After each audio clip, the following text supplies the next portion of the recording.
Apa udah bener ya gue dukung Prabowo ya? Karena kemarin gue kagak milih siapa-siapa, semuanya gue coblos tuh karena gue KPPS juga enam-enamnya gue coblos ya. Capres ya, cawapresnya gue coblos semua. Akhirnya orang udah kagak percaya gimana? Mau dipercaya-percaya juga sulit gitu kan. Tapi akhirnya kok akhir-akhir ini gue malah jadi berpihak ke Prabowo ya. Ayo netral, sulit gitu kayaknya. Ya, karena kalau tahun sebelumnya itu periode sebelumnya lo bayangin masa bikin ngambur-ngamburin duit di IKN, bikin WUS, IKN juga kagak jalan, bikin WUS juga nggak nyampe Bandung, kereta Bandung tapi nggak nyampe Bandung, gimana sih ceritanya? Mendingan lu naik kereta ekonomi ketahuan 78.000 nyampe tengah Bandung itu. Apa tuh nama terminalnya, nama stasiunnya gue lupa tuh. Gue sering ke Cilacap naik Serayu tuh, berhenti di situ tuh stasiunnya, ketahuan naik Serayu lu kereta ekonomi udah enak kan gitu. Pakai kereta aus mahal-mahal kagak nyampe Bandung, tengah Bandung, masih pinggiran, mesti naik angkot lagi, nasi kadang kusut dah. Kalau sekarang nih gue pikir ya, kalau dulu dibagiin kagak nyampe ke bawah gitu, duit dibelanjain duit negara, cuman gak nyampe ke bawah. Coba kalau sekarang lu pikirin deh, nyampe nggak kira-kira? Walaupun memang pada faktanya masih banyak juga nih kayak MBG gitu ya. Gue nggak 100% apa tuh namanya, nggak 100% itu setuju ya. Cuman kalau mau dihapus itu riskan. Lebih baik pemerintah itu mendata ulang siapa yang benar-benar butuh itu untuk MBG. Kayak karena kalau orang kota suruh makan MBG ya pasti banyak cincong, nggak bersyukur mereka. Cuman ini mesti kerja nih pejabatnya nih. Dinas sosial kayak suruh kerja gitu kan. BPS kayak suruh kerja gitu kan. Statistik juga cuman random doang lagi.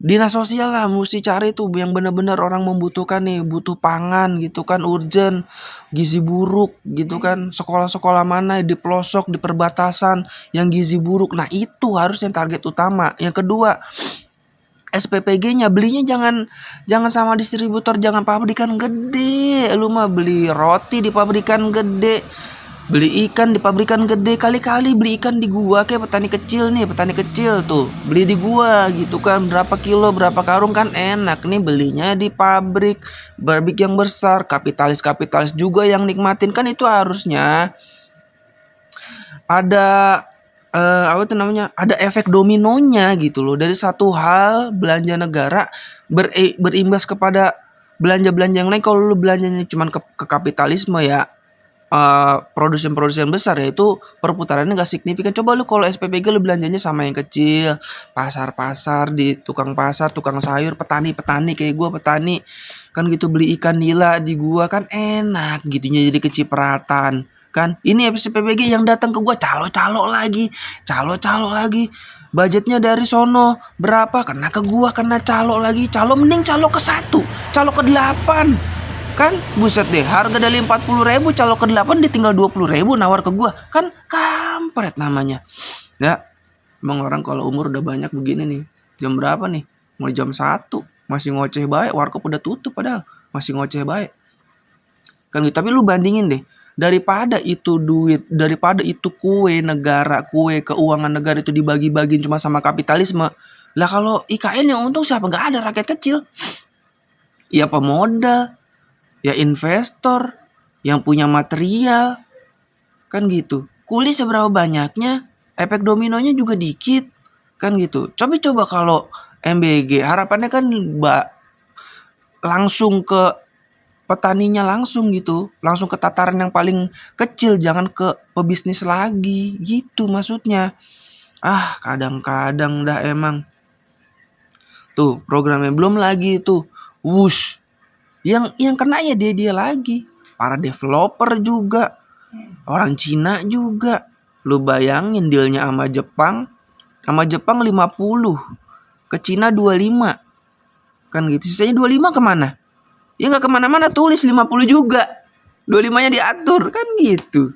Kan ini agak aneh gue nih kan gitu. Tapi Prabowo dihajar mati-mati nih, gue juga kadang suka bingung ya.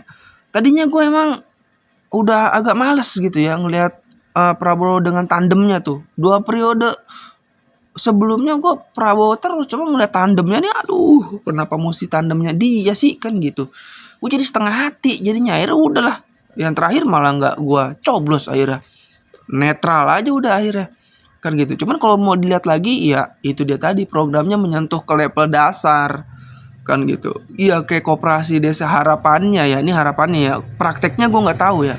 Harapannya itu kan kita sebagai rakyat, Kopdes itu menyerap hasil panen petani kan gitu. Jadi nggak keselap ke tengkulak, nggak keserap sama mafia-mafia pangan kan gitu, yang harganya ditekan habis-habisan, petani nggak ada untungnya, cuman capek doang.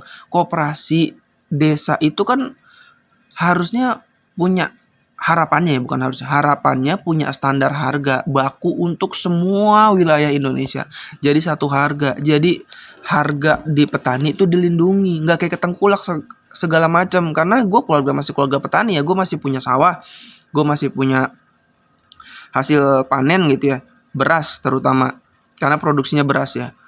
Dan itu saat-saat panen ini buat pemodal ya. Cuman kan kasihan kalau petani yang ngandelin rente dari musim ke musim gitu ya. Kalau contoh gue punya pemodal gitu ya, gue bakal tahan itu padi sampai 2-3 bulan nggak dijual. Karena apa? Ketika dipanen terus dijual itu harganya udah pasti ambruk. Udah pasti ambruk, tengkulak semena-mena. Udah pasti ambruk harganya kan gitu. Terus apa ya, yang kita punya modal kan gitu kan, punya modal ya udah tahan aja buat makan sehari-hari dulu 3 bulan kan gitu. Tapi bagi petani yang nggak punya modal kuat, yang bahkan garap sawah, penggarap doang, bahkan dari mulai garapannya itu dengan minjem, mau nggak mau kan hasil panen, ketika saat panen dia harus balikin pinjemannya kan gitu. Dia nggak punya modal untuk nahan, dia nggak punya modal untuk hold isi perut keluarganya, kan itu yang dikhawatirkan ya. Jadi harapannya ketika ada Kopdes itu, apa yang ada di petani masuk ke koperasi desa. Pemikiran gua ya. Cuman kan nggak tahu kenyataannya, nggak tahu nih nanti realitanya kayak gimana, nggak tahu kong kali kongnya kayak gimana ya, karena gue bukan orang dalam ya. Mungkin kalau jadi manajernya gue begitu ya, udah serap semua petani kita punya anggaran berapa, kan fungsi negara gitu, belanja biaya buat apa, buat stimulus pergerakan ekonomi kan, biar jadi mereka punya budget, punya uang, ketika panen mereka punya uang itu untuk konsumsi dia beli lagi ke pedagang, pedagang punya uang, dia beli lagi ke pedagang yang lain buat kebutuhannya, dia buat bayar ini, bayar itu kan, itu yang maksudnya efek domino berputar. Cuman kalau yang akhirnya nanti yang disokong kapitalis juga, wah ini repot juga Kopdes nih. Kita nyetokin ke PT, nah yang diserap yang di PT, nah itu problem juga. Problem ya, sama juga bohong, yang diserap yang diuntungin ya PT-PT besar juga kan gitu, yang diuntungin ya penggilingan gede juga. Kebetulan gue punya penggilingan, punya sawah juga, bukan gue sih penggilingannya punya kakek ya. Penggilingan ada, sawahnya ada, jadi udah satu tuh kesatuan kan gitu. Nah cuman kan bagi mereka nih petani yang modalnya minim, itu masalahnya Kopdes itu bagaikan oas di gurun pasir. Harapan gue ya, cuma nggak tahu faktanya, nggak tahu realitanya, karena gue bukan orang dalam kan gitu. Kan harapannya kayak gitu harusnya. Jadi itu yang benar sebenarnya, itu yang benar, belanja negara menyasar langsung ke masyarakat kan gitu. Bukan dari belanja negara tapi baliknya ke kapitalis lagi, ke developer besar lah, bikin ini, bikin itu, bikin ini, bikin itu. Yang belanja cuma developer. Kuli berapa sih jatah duitnya kan gitu. Kalaupun ada kuli ya gitu ya, pasti memang ada kulinya. Cuman kan berapa sih kulinya? Cuman kalau efek dominonya ke petaninya, MBG langsung ke petaninya. Cuman hari ini sih gue belum melihat ya, belum merasakan, karena yang datang ke gua tuh calo gitu. Jadi gua nggak tahu, karena yang datang ke gua tuh yang akhirnya calo, yang mungkin budgetnya di sono 50.000 per kilo, nyampe ke gua karena udah calo ke 10 ngambil 2.000 ke 10 udah 20.000, nyampe ke gua cuma 30.000. Coba lu bayangin, dari budget 50.000 calo ke 10 tinggal 30.000, lu bayangin bocornya tuh. Itu kira-kira yang jadi problemnya, harus diluruskan dan harus segera ditambal gitu maksudnya. Salam sukses Indonesia, salam berkembang, salam berdikari. Wassalamualaikum warahmatullahi wabarakatuh. Warkop lidah mertua.